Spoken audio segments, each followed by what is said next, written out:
The Wind in the Willows, by Kenneth Grahame. Chapter 12. The Return of Ulysses. When it began to grow dark, the rat, with an air of excitement and mystery, summoned them back into the parlor, stood each of them up alongside of his little heap, and proceeded to dress them up for the coming expedition. He was very earnest and thoroughgoing about it, and the affair took quite a long time. First there was a belt to go round each animal, and then a sword to be stuck into each belt, and then a cutlass on the other side to balance it. Then a pair of pistols, a policeman's truncheon, several sets of handcuffs, some bandages and sticking plaster, and a flask and a sandwich case. The Badger laughed good-naturedly, and said, "All right, Ratty. It amuses you, and it doesn't hurt me. I'm going to do all I've got to do with this here stick." But the rat only said, "Please, Badger, you know I shouldn't like you to blame me afterwards and say I'd forgotten anything." When all was quite ready, the Badger took a dark lantern in one paw, grasped his great stick with the other, and said, "Now then, follow me. Mole first, 'cause I'm very pleased with him. Rat next, Toad last. And look here, Toady, don't you chatter so much as usual, or you'll be sent back as sure as fate." The Toad was so anxious not to be left out that he took up the inferior position assigned to him without a murmur, and the animals set off. The Badger led them along by the river for a little way, and then suddenly swung himself over the edge into a hole in the river bank, a little above the water. The Mole and the Rat followed silently, swinging themselves successfully into the hole as they had seen the Badger do. But when it came to Toad's turn, of course he managed to slip and fall into the water, with a loud splash and a squeal of alarm. He was hauled out by his friends, rubbed down and wrung out hastily, comforted, and set on his legs. But the Badger was seriously angry, and told him that the very next time he made a fool of himself, he would most certainly be left behind. So at last they were in the secret passage, and the cutting-out expedition had really begun. It was cold and dark and damp and low and narrow, and poor Toad began to shiver, partly from dread of what might be before him, partly because he was wet through. The lantern was far ahead, and he could not help lagging behind a little in the darkness. Then he heard the Rat call out warningly, "Come on, Toad!"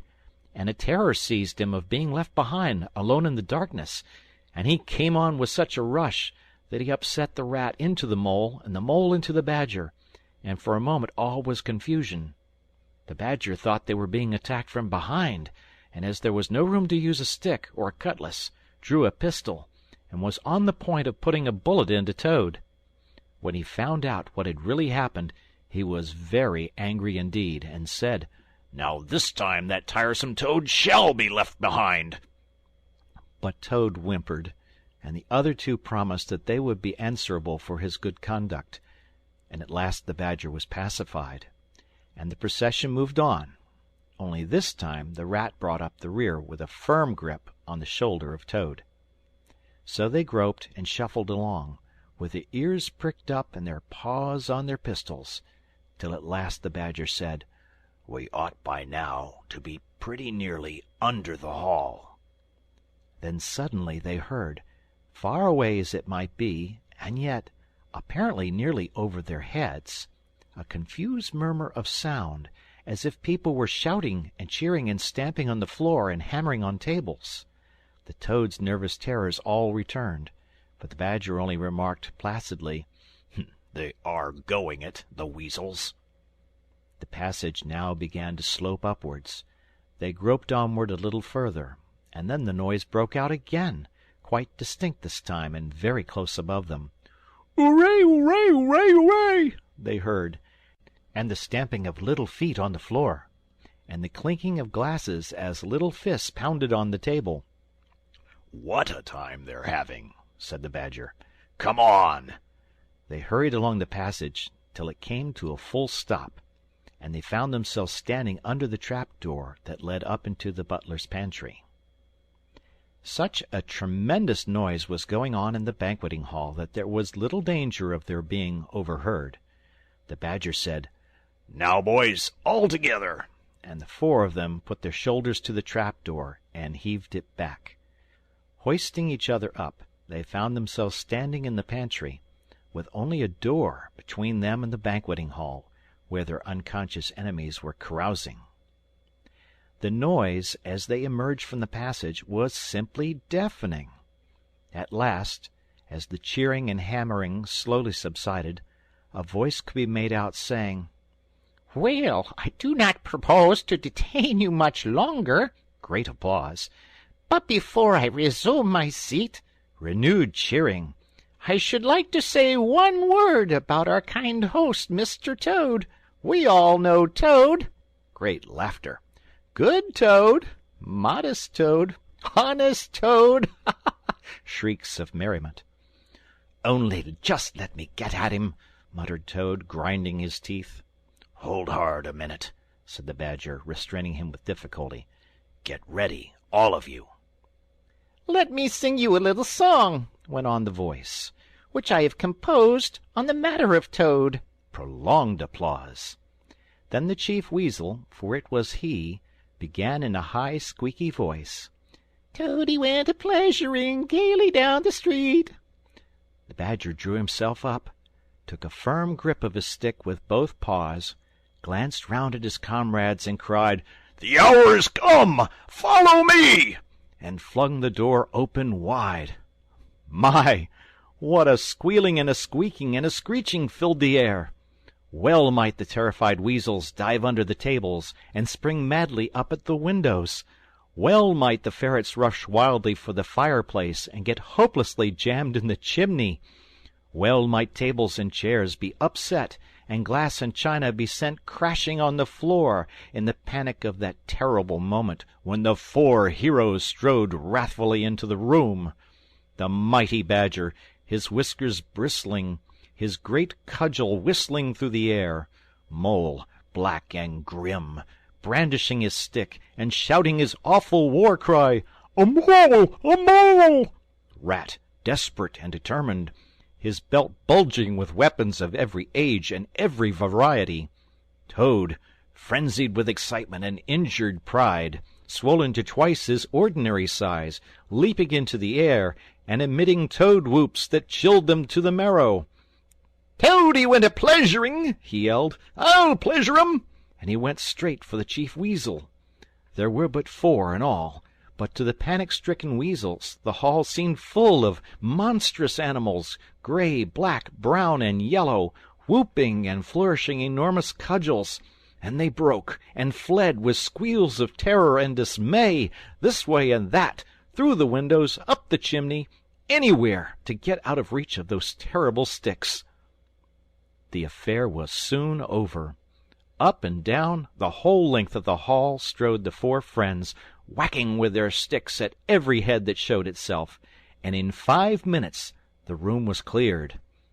Through the broken windows the shrieks of terrified weasels escaping across the lawn were borne faintly to their ears.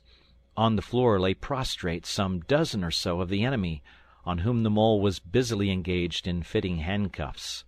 The Badger, resting from his labors, leant on his stick and wiped his honest brow. "Mole," he said, "you're the best of fellows. Just cut along outside and look after those stoat sentries of yours and see what they're doing. I've an idea that, thanks to you, we shan't have much trouble from them tonight." The Mole vanished promptly through a window, and the Badger bade the other two set a table on its legs again, pick up knives and forks and plates and glasses from the debris on the floor, and see if they could find materials for a supper. "I want some grub, I do," he said, in that rather common way he had of speaking. "Stir your stumps, Toad. Look lively. You've got your house back for you, and you don't offer us so much as a sandwich." Toad felt rather hurt that the Badger didn't say pleasant things to him, as he had to the Mole, and tell him what a fine fellow he was, and how splendidly he had fought, for he was rather particularly pleased with himself and the way he had gone for the chief weasel and sent him flying across the table with one blow of his stick. But he bustled about, and so did the rat, and soon they found some guava jelly in a glass dish, and a cold chicken, a tongue that had hardly been touched, some trifle, and quite a lot of lobster salad. And in the pantry they came across a basket full of French rolls and any quantity of cheese, butter, and celery. They were just about to sit down when the mole clambered in through the window, chuckling, with an armful of rifles. "It's all over," he reported. "From what I can make out, as soon as the stoats, who were very nervous and jumpy already, heard the shrieks and the yells and the uproar inside the hall, some of them threw down their rifles and fled.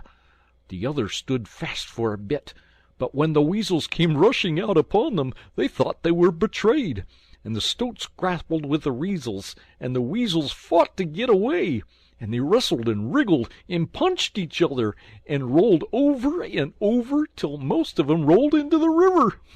They've all disappeared by now, one way or other, and I've got their rifles, so that's all right."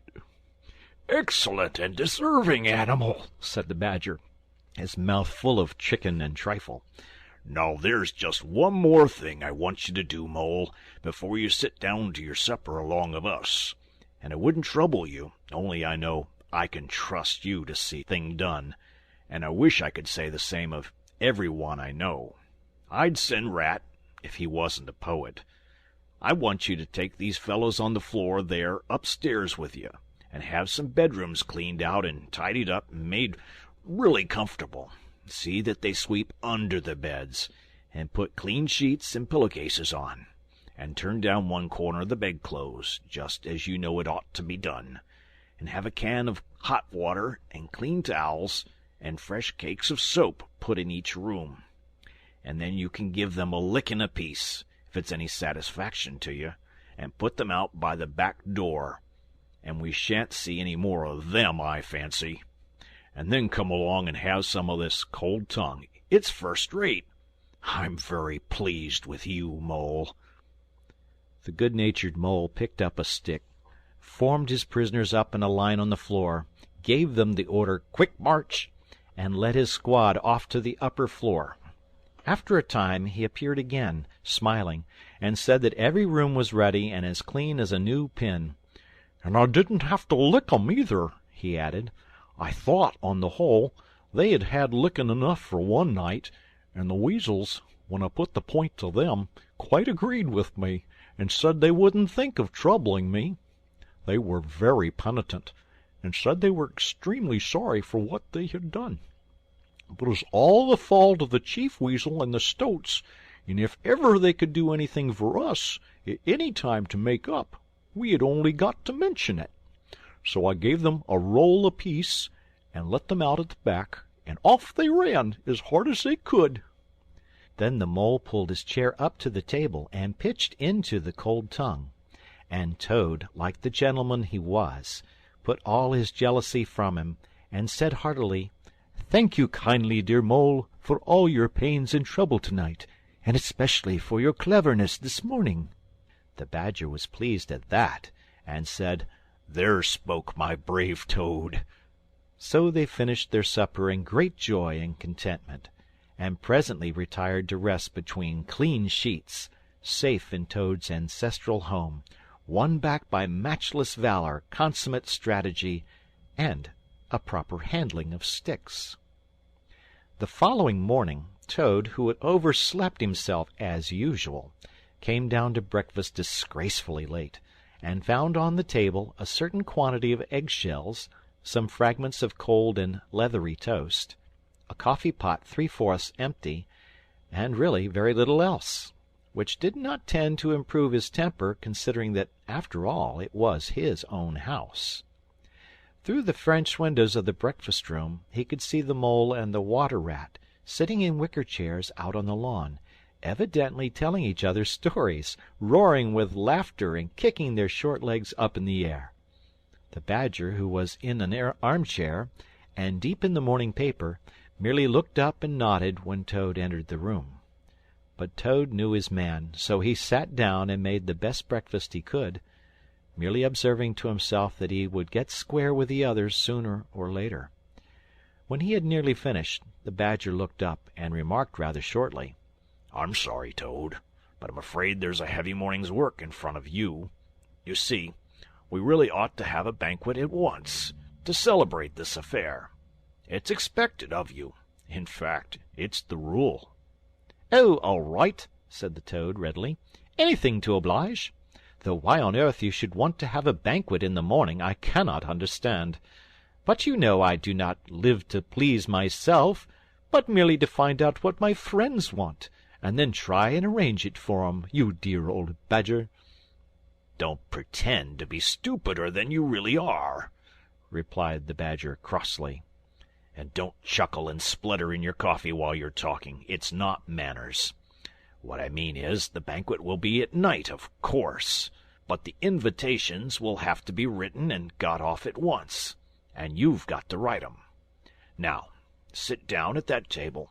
There's stacks of letter paper on it with Toad Hall at the top in blue and gold, and write invitations to all our friends, and if you stick to it we shall get them out before luncheon. And I'll bear a hand, too, and take my share of the burden. I'll order the banquet."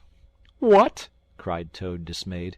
"Me stop indoors and write a lot of rotten letters on a jolly morning like this, when I want to go around my property and set everything and everybody to rights, and swagger about and enjoy myself? Certainly not. I'll see you. Stop a minute, though.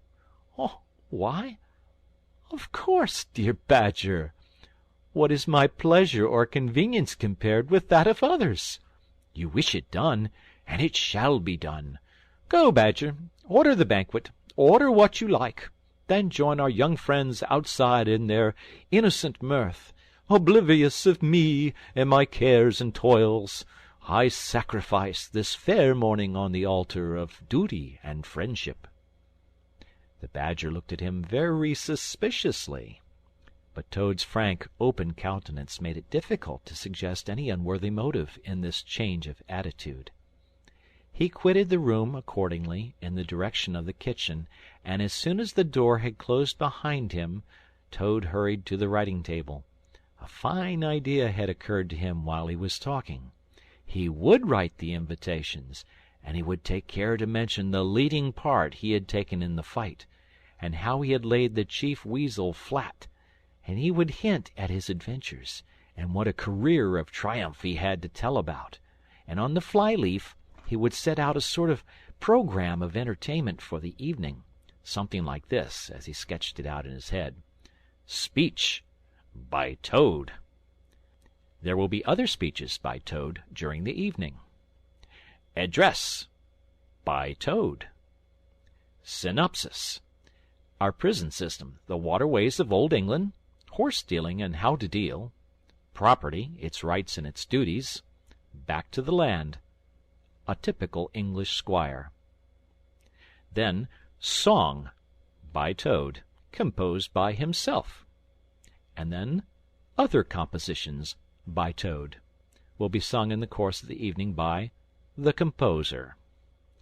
The idea pleased him mightily, and he worked very hard and got all the letters finished by noon, at which hour it was reported to him that there was a small and rather bedraggled weasel at the door, inquiring timidly whether he could be of any service to the gentleman. Toad swaggered out and found it was one of the prisoners of the previous evening, very respectful and anxious to please. He patted him on the head, shoved the bundle of invitations into his paw, and told him to cut along quick and deliver them as fast as he could, and if he liked to come back again in the evening, there might perhaps be a shilling for him, or again perhaps there mightn't, and the poor weasel seemed really quite grateful, and hurried off eagerly to do his mission. When the other animals came back to luncheon, very boisterous and breezy after a morning on the river, the mole, whose conscience had been pricking him, looked doubtfully at Toad, expecting to find him sulky or depressed. Instead, he was so uppish and inflated that the mole began to suspect something, while the rat and the badger exchanged significant glances. As soon as the meal was over, Toad thrust his paws deep into his trouser pockets, remarked casually, "Well, look after yourselves, you fellows. Ask for anything you want," and was swaggering off in the direction of the garden, where he wanted to think out an idea or two for his coming speeches, when the Rat caught him by the arm. Toad rather suspected what he was after, and did his best to get away, but when the Badger took him firmly by the other arm, he began to see that the game was up. The two animals conducted him between them into the small smoking-room that opened out of the entrance hall, shut the door, and put him into a chair. Then they both stood in front of him, while Toad sat silent and regarded them with much suspicion and ill humor. "Now look here, Toad," said the Rat. "It's about this banquet, and very sorry I am to have to speak to you like this. But we want you to understand clearly, once and for all, that there are going to be no speeches and no songs. Try and grasp the fact on this occasion. We're not arguing with you. We're just telling you." Toad saw that he was trapped. They understood him. They saw through him. They had got ahead of him. His pleasant dream was shattered. "Mayn't I sing just one little song?" he pleaded piteously. "No, not one little song," replied the Rat firmly, though his heart bled as he noticed the trembling lip of the poor, disappointed Toad. "It's no good, Toady. You know well that your songs are all conceit and boasting and vanity, and your speeches are all self-praise, and, well, and gross exaggeration, and And gas," put in the Badger in his common way. "It's for your own good, Toady," went on the Rat. "You know you must turn over a new leaf sooner or later, and now seems a splendid time to begin, a sort of turning point in your career. Please don't think that saying all this doesn't hurt me more than it hurts you." Toad remained a long while plunged in thought. At last he raised his head, and the traces of strong emotion were visible on his features. "You have conquered, my friends," he said in broken accents. "It was, to be sure, but a small thing that I asked. Merely leave to blossom and expand for yet one more evening, to let myself go, and hear the tumultuous applause that always seems to me, somehow, to bring out my best qualities. However, you are right, I know, and I am wrong. Henceforth I will be a very different Toad. My friends, you shall never have occasion to blush for me again. But, oh dear, this is a hard world." And pressing the handkerchief to his face, he left the room with faltering footsteps. "Badger," said the Rat, "I feel like a brute. I wonder what you feel like." "Oh, I know," said the Badger gloomily. "But the thing had to be done. This good fellow has got to live here, and hold his own, and be respected. Would you have him a common laughing-stock, mocked and jeered at by stoats and weasels?" "Of course not," said the Rat. "And talking of weasels, it's lucky we came upon that little weasel, just as he was setting out with Toad's invitations. I suspected something from what you told me, and had a look at one or two. They were simply disgraceful. I confiscated the lot, and the good mole is now sitting in the blue boudoir, filling up plain, simple invitation cards." At last the hour for the banquet began to draw near, and Toad, who on leaving the others had retired to his bedroom, was still sitting there, melancholy and thoughtful. His brow resting on his paw, he pondered long and deeply. Gradually his countenance cleared, and he began to smile long, slow smiles. Then he took to giggling in a shy, self-conscious manner. At last he got up, locked the door, drew the curtains across the windows, collected all the chairs in the room and arranged them in a semicircle, and took up his position in front of them, swelling visibly. Then he bowed, coughed twice, and letting himself go, with uplifted voice he sang, to the enraptured audience that his imagination so clearly saw, Toad's last little song. The Toad came home. There was panic in the parlors and bowling in the halls. There was crying in the cowsheds and shrieking in the stalls when the Toad came home. When the Toad came home. There was smashing in of window and crashing in of door. There was chivying of weasels that fainted on the floor when the Toad came home. Bang go the drums, the cannon they are shooting, and the soldiers are saluting. The trumpeters are tooting, and the motor cars are hooting as the hero comes. Shout, hooray! And let each one of the crowd try and shout it very loud in honor of an animal of whom you're justly proud, for it's Toad's great day. He sang this very loud, with great unction and expression, and when he had done, he sang it all over again. Then he heaved a deep sigh, a long, long, long sigh. Then he dipped his hairbrush in the water jug, parted his hair in the middle, and plastered it down very straight and sleek on each side of his face, and, unlocking the door, went quietly down the stairs to greet his guests, who he knew must be assembling in the drawing-room. All the animals cheered when he entered, and crowded round to congratulate him and say nice things about his courage and his cleverness and his fighting qualities. But Toad only smiled faintly and murmured, "Not at all," or sometimes, for a change, "On the contrary." Otter, who was standing on the hearth-rug, describing to an admiring circle of friends exactly how he would have managed things had he been there, came forward with a shout, threw his arm around Toad's neck, and tried to take him round the room in a triumphal progress. But Toad, in a mild way, was rather snubby to him, remarking gently as he disengaged himself, "Badger's was the master-mind. The Mole and the Water-rat bore the brunt of the fighting. I merely served in the ranks, and did little or nothing."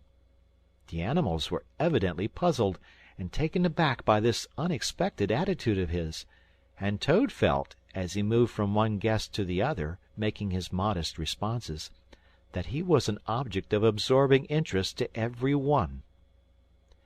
The Badger had ordered everything of the best, and the banquet was a great success.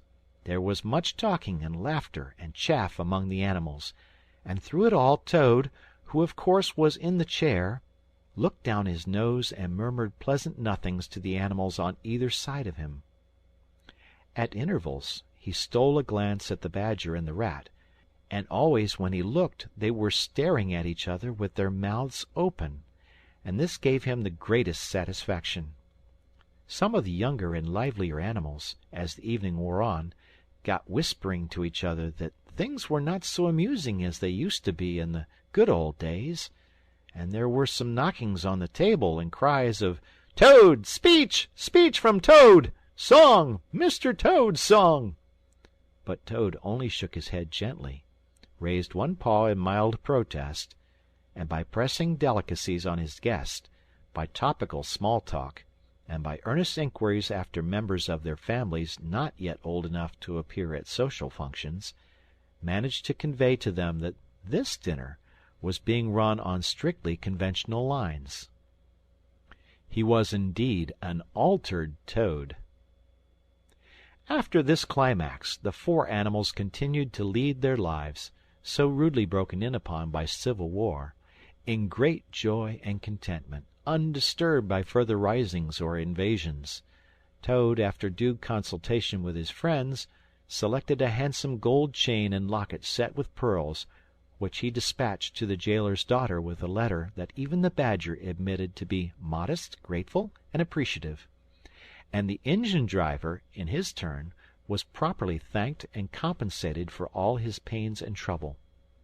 Under severe compulsion from the Badger, even the bargewoman was, with some trouble, sought out, and the value of her horse discreetly made good to her, though Toad kicked horribly at this, holding himself to be an instrument of fate sent to punish fat women with mottled arms who couldn't tell a real gentleman when they saw one. The amount involved, it was true, was not very burdensome, the gypsy's valuation being admitted by local assessors to be approximately correct.